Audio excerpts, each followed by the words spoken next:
मैंने तो अपने घर का टीवी चैनल का जो कनेक्शन है वो भी कट करा दिया, क्योंकि मैं अपने घर पर सिर्फ एकमात्र एक ही न्यूज चैनल देखा करता था और वो था एनडीटीवी इंडिया। रवीश कुमार जी के इस्तीफे के बाद मैंने एनडीटीवी इंडिया को भी देखना बंद कर दिया। जैसे पत्रकारों की वजह से जीवित थी, जो पत्रकारिता आज समाप्त हो चुकी है। और नरेंद्र मोदी जी के राज में इन्होंने बड़े बड़े अच्छे पत्रकारों को, जिन्होंने इनकी दलाली को स्वीकार नहीं किया, उनको भाजपा सरकार ने यूट्यूबर बना दिया। प्रधानमंत्री जी जो हैं वो रवीश कुमार जी को इंटरव्यू देने क्यों नहीं आते? लेकिन नहीं देते क्योंकि प्रधानमंत्री सिर्फ ऐसे लोगों को इंटरव्यू देते हैं जो प्रधानमंत्री से सवाल करें कि मोदी जी आप जेब में बटुआ रखते हैं या नहीं रखते हैं, आप आम काट के खाते हैं। एक बार मैं आपका गरीब देखना चाहता हूं और मुझे पूरी उम्मीद है कि नरेंद्र मोदी जी मुझे अंबानी और अडानी के घर के बाहर ले जाके खड़ा कर देंगे और कहेंगे बेटा मोहित यही है सबसे गरीब जिनको मैंने देश का सारा कुछ बेच दिया। और भी नेता और मंत्री गुजर रहे हैं, क्या जनता को इतना ही मूर्ख समझ रखा है आपने? और भी नेता मंत्री गुजर रहे हैं, लेकिन किसी के काफिले के बीच में एम्बुलेंस नहीं आती। नरेंद्र मोदी जी के ही बीच में क्यों आ जाती? देश के अंदर 70 साल से बनी संपत्तियों को ऐसे बेच रहे हैं जैसे उनके बाप को कोई दहेज में देकर भूल गया हो। देश की सारी संपत्तियों को बेचकर नाम दिया जाता है प्राइवेटाइजेशन का। मुझे एक वीडियो तो आपने देखी होगी, रवीश कुमार जी ने जो इस्तीफा दिया और उसे पब्लिकली जो बताया, इमोशनल वीडियो देखा तो होगा ना। देखिए मैं आपको एक चीज बता दूं, माननीय रवीश कुमार जी का जो इस्तीफा है, और मैं आपको एक बात बता दूं कि बहुत सारे लोगों ने आज से टीवी चैनल को देखना ही बंद कर दिया होगा। और मैंने तो अपने घर का टीवी चैनल का जो कनेक्शन है वो भी कट करा दिया, क्योंकि मैं अपने घर पर सिर्फ एकमात्र एक ही न्यूज चैनल देखा करता था और वो था एनडीटीवी इंडिया। रवीश कुमार जी के इस्तीफे के बाद मैंने एनडीटीवी इंडिया को भी देखना बंद कर दिया है और मैं किसी भी चैनल को देखना पसंद नहीं करता हूँ। इसीलिए मैंने अपने घर का केबल टीवी कनेक्शन जो है वो कट करा दिया है।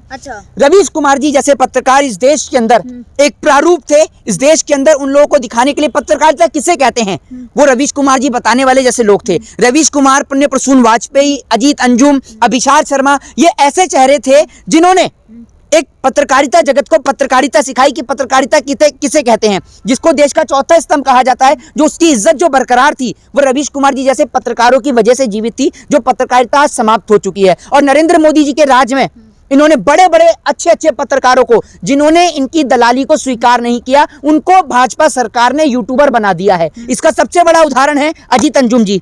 अजीत अंजुम को आपने देखा होगा टीवी 9 भारतवर्ष के अंदर भी, पुण्य प्रसून वाजपेयी को आपने देखा होगा, अभिषार शर्मा को आपने देखा होगा और आज आपने रवीश कुमार जी को भी देखा होगा।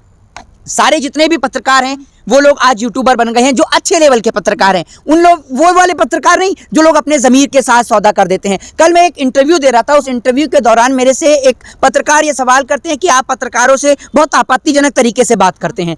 तो उन्होंने मेरे से सवाल किया तो मैंने उनको यही बोला कि आप एक बात मुझे बताइए कि नेशनल चैनल पर डिबेट के दौरान जूता खुल जाता है, नेशनल चैनल पर ही बैठकर एक धर्म गुरु को, किसी के धर्म को लेकर, किसी के प्रॉफिट मोहम्मद साहब को लेकर उनको जो है बहुत सारे आपत्तिजनक शब्दों का प्रयोग किया जाता है, वो शब्द हम बोल भी नहीं सकते हैं। आपने देखा होगा नूपुर शर्मा हो चाहे नवीन जिंदल, उन्होंने प्रॉफिट मोहम्मद साहब के बारे में क्या बोला। तो मैं उनसे यही बोला कि जब पत्रकार इस प्रकार के शब्दों का इस्तेमाल करते हैं, पत्रकार को यूट्यूबर बना दिया, पत्रकारिता तो कहीं भी रह के कर सकता है ना, आप ऐसे कैसे? देखिए मैं आपको एक चीज नहीं, मैं आपको एक चीज बताता हूँ। आपने कहा कि पत्रकार पत्रकारिता कहीं भी कर सकता है। क्या आपने देश के प्रधानमंत्री जी का जो इंटरव्यू है किसी यूट्यूब चैनल पर देखा है?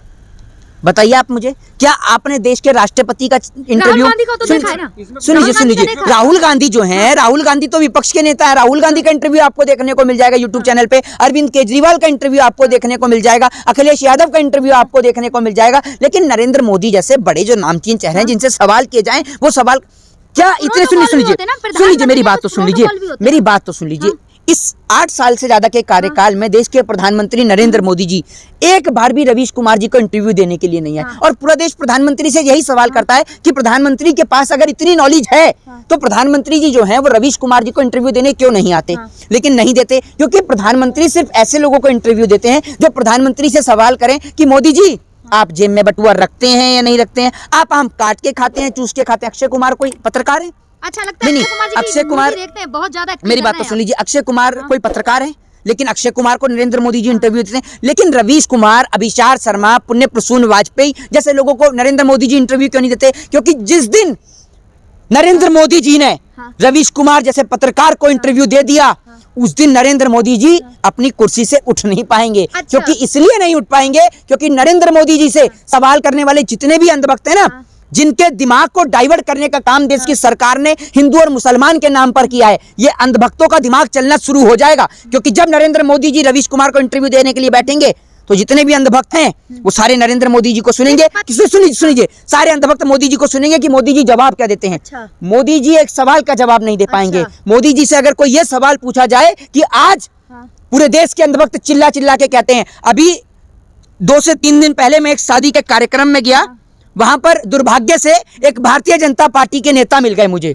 वो भारतीय जनता पार्टी के नेता मुझे ये बोलते हैं कि भैया आप तो मोदी जी का बहुत विरोध करते हैं। तो मैंने क्या, आप बता दीजिए कि अच्छाई वाला मोदी जी ने क्या काम किया है, मैं उनकी अच्छाई भी करने लग जाऊंगा, बताइए ना आप मुझे। कह रहे मोदी जी की वजह से आज विदेश के अंदर हिंदुस्तान को जाना जाता है, वरना कोई नहीं जानता था भारत क्या होता है। मैंने उनको जवाब दिया, मैंने उनको बोला कि एक बात बताइए कि 2014 से पहले तो ये देश भूखा नंगा था, हमारे पास तो पहनने को पैंट भी नहीं थी।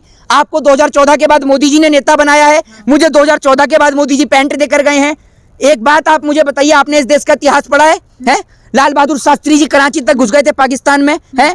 पाकिस्तान के 2 टुकड़े किए गए, पाकिस्तान और बांग्लादेश बनाया गया। ये किसने किया?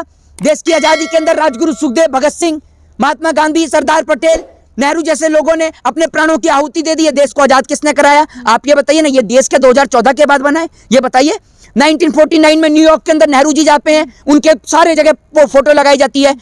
महात्मा गांधी के सम्मान में डाक टिकटों पर महात्मा गांधी की फोटो लगाई जाती है, और आप लोग कहते हैं 2014 से पहले भारत देश की इज्जत नहीं थी। आपको याद नहीं होगा वो दिन, मेरे को बखूबी याद है, जब हमारी लड़ाई पाकिस्तान से हो रही होती है 1966 में, जब हम ताशकंद समझौते की ओर जा रहे होते हैं। उस टाइम पर उधर से जो है अमेरिका आता है, तो रसिया हमारे साथ खड़ा हो जाता है, अपने युद्धपोतों को समुद्र में उतार देता है। शास्त्री जी को कहा जाता है कि हम आपके देश का अनाज बंद कर देंगे, वरना आप विदेशी कंपनियों को हमारे देश में आने दो। शास्त्री जी जवाब देते हैं, कोई प्रधानमंत्री जवाब नहीं दे पाया। मोदी जी चुप और मौन खड़े रहते हैं। शास्त्री जी जैसा आदमी होता ना, इंदिरा जी जैसे इस देश के अंदर प्रधानमंत्री होते तो आज देश को हिला दिया होता। आपको मोदी जी के रोड शो से दिक्कत है, लेकिन राहुल गांधी जी भी तो भारत जोड़ो कर रहे हैं, वो तो पैदल चल रहे हैं। एक बात आप मुझे बताइए। नहीं, मैं आपसे वही तो कह रहा हूँ, मोदी जी जरा चलकर दिखाएं पैदल। मोदी जी पैदल चलकर दिखाएं ना जरा पैदल। अरे अगर मोदी जी पैदल चलेंगे ना, तो सबसे पहले मोहित शर्मा जैसे नौजवान नरेंद्र मोदी जी से जाकर पूछेंगे, उनकी एसपी जी को लांग कर, कि मोदी जी जवाब दें, 2 करोड़ रोजगार कहाँ मिल रहा है। और मैं सबसे पहले मोदी जी का हाथ पकड़कर मोदी जी को लेकर जाऊंगा कि ये जो आप मंच पर खड़े होकर करोड़ों करोड़ों रुपए का पैकेज बांटते हैं और आप कहते हैं ये गरीब को मिल रहा है, मोदी जी एक बार मैं आपका गरीब देखना चाहता हूं। और मुझे पूरी उम्मीद है कि नरेंद्र मोदी जी मुझे अंबानी और अडानी के घर के बाहर ले जाके खड़ा कर देंगे और कहेंगे, बेटा मोहित, यही है सबसे गरीब, जिनको मैंने देश का सारा कुछ बेच दिया, इन्हीं के राज में मैंने सब कुछ नीलाम कर दिया, क्योंकि इन्होंने मुझे मुख्यमंत्री से प्रधानमंत्री बनाया, मेरे को चंदा दिया, तो मैंने इनकी खुशी के लिए पूरा देश नीलाम कर दिया। समझे आप? एम्बुलेंस को भी रास्ता दिया। अरे एम्बुलेंस, सुन लीजिए, पहली बात तो मुझे समझ में नहीं आ रही कितनी बार एम्बुलेंस बीच में आ रही है मोदी जी के। और भी नेता और मंत्री गुजर रहे हैं भैया। नहीं, और भी सुन तो लीजिए, और भी नेता और मंत्री गुजर रहे हैं। क्या जनता को इतना ही मूर्ख समझ रखा है आपने? और भी नेता मंत्री गुजर रहे हैं, लेकिन किसी के काफिले के बीच में एम्बुलेंस नहीं आती। नरेंद्र मोदी जी के ही बीच में क्यों आ जाती है? इंसानियत देखिए, नहीं, बीच में रास्ता दे रहे हैं। असल में मुझे तो ऐसा लग रहा है मोदी जी को देखकर जनता का हार्ट अटैक हो जाता है, हार्ट फेल कर जाता है। तो इसीलिए जैसे मोदी जी निकलते हैं वहीं सामने से एम्बुलेंस लग जाती है पहले ही, क्योंकि पता नहीं कब मोदी जी को देख के किसका हार्ट फेल हो जाए। क्योंकि मोदी जी से अच्छे काम कर रहे हैं, खपा मेरे देश का प्रत्येक नागरिक और प्रत्येक नौजवान और प्रत्येक किसान और सड़क पे खड़ा जवान इस देश के प्रधानमंत्री से नाराज है और नाखुश है। मेरी सुन लीजिए, मेरी प्रधानमंत्री से पर्सनली कोई दुश्मनी नहीं है, मेरी कोई पैतृक संपत्ति नहीं ले रखी है। मेरे देश के प्रधानमंत्री मेरे देश के किसान को 1 साल बॉर्डरों पर बिठा देते हैं। आपको याद होगा कि इस कड़कती ठंड में मेरे देश का किसान सड़कों पर बैठा था। मेरे देश के प्रधानमंत्री के राज में पुलवामा अटैक होता है और मेरे देश के प्रधानमंत्री 56 इंची का सीना अपना बताते हैं। अरे सीना मेरे देश के अंदर 56 इंची का है तो मेरे भारत देश के जवान का, जो अपनी जान को कुर्बान कर देता है लेकिन इस देश के तिरंगे को नहीं झुकने देता, उसका है 56 इंच का सीना। ये मोदी जी का 56 इंच का सीना है। देश बेच दिया। अब क्या चाहती हैं हम लोग? अपने कपड़े बेच दें? क्या चाहती हैं आप? ये बताइए ना। आपको मोदी जी के अंदर, मेरे से जो पत्रकार बोले कि आप पत्रकार महोदय, अब आप भी सुनिएगा कि इन पत्रकारों को इतना समझाते हैं, मुझे तो लगता है कि आप पत्रकार भी अंधभक्तों की श्रेणी में आते हैं। 27 साल से बीजेपी वहाँ पे गुजरात में, यहाँ 15 साल से जनता तो चुन के भेज रही है। नहीं, आप एक बात मुझे बताइए, 27 साल से आपने कहा कि गुजरात में 15 साल से जनता चुन के भेज रही है। अरे जनता का तो इन्होंने बुरा हाल कर दिया। जनता का तो बुरा हाल कर दिया। आज गुजरात के अंदर बुरा हाल है। गुजरात का मॉडल आपने देखा, गुजरात तो आप गई होंगी, सड़कों की हालतें देखिए ना आपने, सड़कों की हालतें कैसी हैं, मकानों की हालतें भी देखी होंगी। सड़कों का जाल बिछा दिया, हम भी देखकर आए। मेरी बात तो सुन लीजिए, कभी आपने सोचकर देखा सड़कों के जाल बिछाने को विकास नहीं कहा जाता है? कभी सोचा है आपने इस देश के अंदर कि इस देश के अंदर सुई तक बाहर से आया करती थी? आज इस देश के अंदर उन मौजूदा 70 साल में रही वो सरकारों का मैं धन्यवाद और शुक्रिया अदा करता हूं। उनमें सभी सरकारें आती हैं, उनके अंदर कांग्रेस की भी शासन आता है, उसमें माननीय वाजपेयी जी का भी शासन आता है, उसमें समाजवादी पार्टी का भी शासन आता है। मैं उन सभी नेताओं का धन्यवाद करता हूं जिन्होंने 70 साल रहकर इस देश की प्रगति, इस देश की उन्नति और इस देश को बढ़ाने के लिए अपना योगदान दिया। लेकिन आज मैं उन लोगों से बहुत खपा हूं जो भारत देश के अंदर 70 साल से बनी संपत्तियों को ऐसे बेच रहे हैं जैसे उनके बाप को कोई दहेज में देकर भूल गया हो। देश की सारी संपत्तियों को बेचकर नाम दिया जाता है प्राइवेटाइजेशन का। भैया, संपत्ति को बेचना प्राइवेटाइजेशन नहीं कहा जाता है। नरेंद्र मोदी जी मुझे बताएं कि जड़ से आपने कितने स्कूल बनाए हैं? नरेंद्र मोदी जी मुझे बताएं कि जड़ से आपने कितने अस्पताल, कितने एम्स, कितने इसरो बनाए हैं? आपने कितने वैज्ञानिकों के लिए साइंटिस्ट लेबोरेटरी सेंटर बनाए हैं? आप बताइए, सवाल का जवाब दीजिए। कितनी नौजवानों के लिए यूनिवर्सिटियां बनाई हैं? बताइए।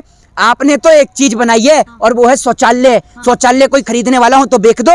70 साल की बनाई संपत्ति क्यों बेच रहे हो? आपने तो शौचालय बनाया, अगर उनको कोई खरीद रहा हो, आपका दोस्त डोनाल्ड ट्रंप अगर शौचालय खरीद रहा हो हिंदुस्तान के, तो बेच दो। हमारे तो शौचालय में पानी भी नहीं आ रहा है, तो आपने वही शौचालय बनाए जिनमें पानी भी नहीं। पहली बार इस देश के अंदर पैखाना घोटाला यानी शौचालय घोटाला इस देश के अंदर मोदी जी के राज में देखने को मिला। इससे बुरी अवस्था क्या होगी देखेंगे। मोदी जी इस देश को पूरी तरीके से नीलाम करेंगे और अगर 24 में जनता मोदी जी को मौका देगी तो भैया मोदी जी वो हाल करेंगे कि जितने भी अंधभक्त हैं, अगर ये अंधभक्त अपने मुंह से ये ना कह दें कि भैया बहुत हुई महंगाई की मार, अब की बार माफ कर दे यार, अगर ये अंधभक्त अपने मुंह से ना कह दें तो मेरा नाम भी मोहित शर्मा नहीं है, बात मैं आपसे बोल रहा हूँ। जय हिंद, जय भारत, वंदे मातरम।